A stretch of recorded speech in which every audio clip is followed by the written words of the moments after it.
Labukas, ilgai nesisveikinom šitam kanale. Jo, šiek tiek prisnigo.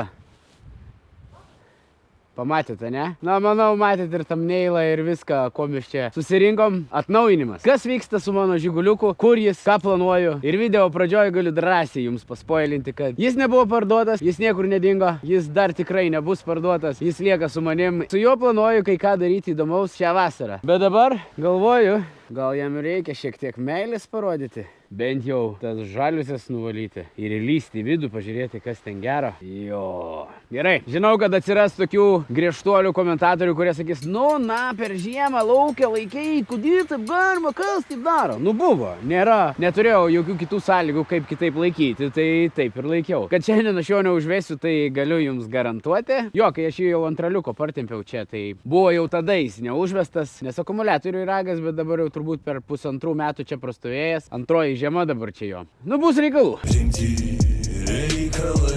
Jį atkurti, ieškosim, kur galime atkurti, ieškosim, ką galime padaryti ir taip toliau. Nu, gal nusivalom, ką?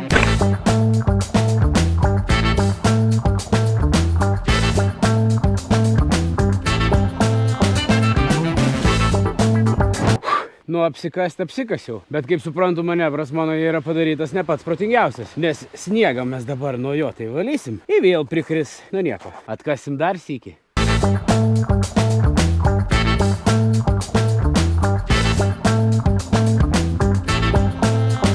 Šiek tiek sniego yra. Tiesioginio žodžio prasme. Nukasiau žigulio kapotą.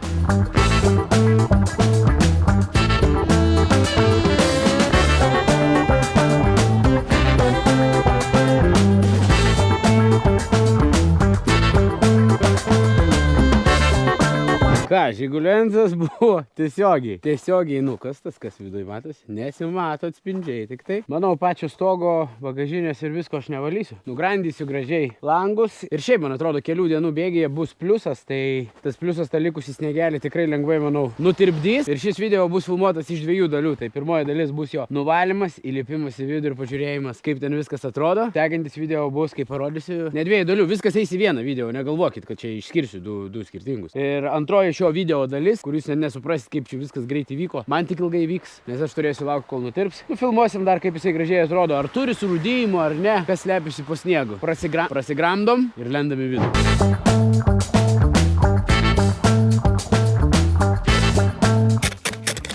Dar klausimas, jeigu mes atsirakinsim jį.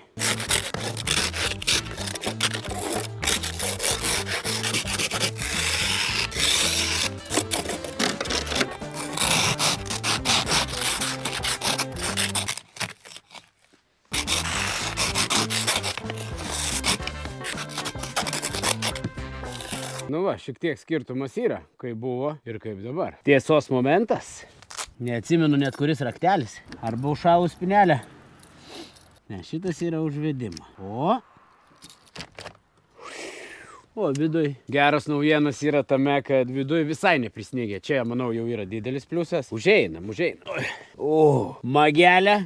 Kam šitas video yra naujas ir niekada nematė video, ar aš nedariau video? Taip atsimenu, ar aš dariau savo svarbiausia daryti kanalą video apie šitą žiguliuką, ar aš tik postą kėliau Instagrame. Bet mes čia, vairas yra originalus, už Lietuvą. O, Vytis, jūs žinojot faktą, nesenai išgirdau per radiją, man atrodo per Power Hit Radio, tai šautautas Powerio. Ir atsimenu, jie kalbėjo, kad visais laikais, ne visais laikais, o jau daug metai iš metų populiariausias Lietuvoje vardas vyrui buvo Jonas. Ir Jonų registruota kiekvienais metais būdavo vis daugiau ir daugėjo. Bet šiais metais pirmą kartą aplenkė pilnas vardas Vytautas, daugiausiai Lietuvoje virš 16, kai, jeigu gerai atsimenu, yra Vytelių, tai linkėjimai Vyteliams ir garsiakalbis, kažkoks pionieriaus magelis, kuris, nežinau, irgi turės, manau, iš čia keliauti. Čia yra įskilę, bet čia buvo turbūt, kai pirkau jau turbūt, nes jis buvo įsidėjęs tą magelį, aš nežinau, ar jo norėsiu. Žodžiu, viskas kitkas čia viduj yra kietai. Benzo nėra, yra masė, kas turi žino, kas yra. Va, masė yra atsukta, žinai, kad bent kiek nebūtų, nuėjom. Vinda. Oi, geras žiguliukas. Vidus labai fainiai, tvarkingai, plius minus atlaikytas. Tiek iš vidaus, turbūt nėra ką čia daugiau parodyti. Galim iššokti lauk. Yra vienas svarbus dalykas, ką aš galvoju, ką su šito džentelmenu daryti. Tiksliau, 2 dalykai. Aš manau, per savo tiesioginę transliaciją kažkada arba vautinimą, arba kažkokią rubriką sukursiu gamingo kanale, nes nuo gamingo kanalo viskas ir prasidėjo su šito žiguliuku, kiek pamenu, mes donation goal ir surinkom, kad jį pirkti. Jis nupirktas, jis bus restauruojamas šią vasarą. Tik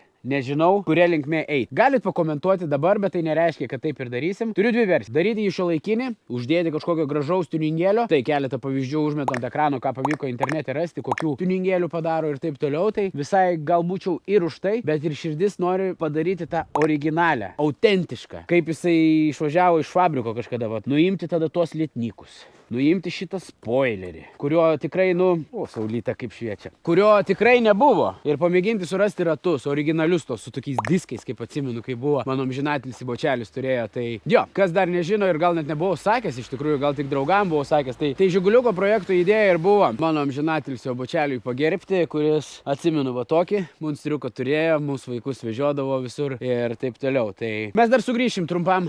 Pakomentuokit, galbūt jūs žemiau, pasakykit, ką galvojat, kokį turėčiau žiguliuką padaryti. Ar jį ištiuninguoti, ar bandyti atkurti kuo labiau pirminę jo išvaizdą, koks jis buvo išvarytas iš fabriko. Bet pakomentuokit su argumentais, kodėl taip manot ir taip toliau. Būtų įdomu paskaityti. Ir mes dar trumpam intrekui sugrįžtam už kelių sekundžių, pažiūrėti, kaip jis atrodo, kai yra nutirpęs sniegas. Gerai, šiek tiek perjungsiu telefono kamerą po poros savaičių.